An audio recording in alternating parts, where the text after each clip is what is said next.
Qish mavsumida sizda qanday poyabzallar bo'lishi kerak? Keling ko'rib chiqamiz.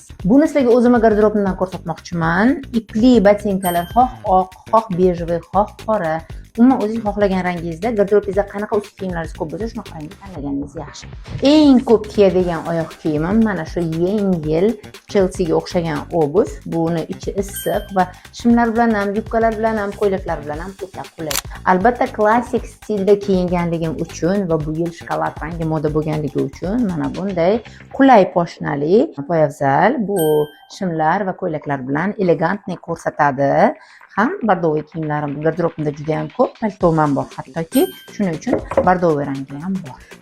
Bilasizlar, chet el safarlarida ko'p yuraman, shuning uchun men uchun qulaylik birinchi o'rinda, ichi issiq shimlar bilan kiyiladigan qulay oyoq kiyimlar. Aytgancha, mana bu yerda hozir eng meni yaxshi ko'rgan etigim bor.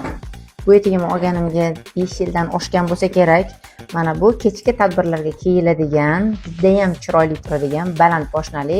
To'g'ri, biroz noqulay, lekin kiyganimda shunaqa chiroyli turadi. Ozgina frantsuzskiy uzunlikdagi ko'ylaklar bilan ham juda ham chiroyli ko'rinadi.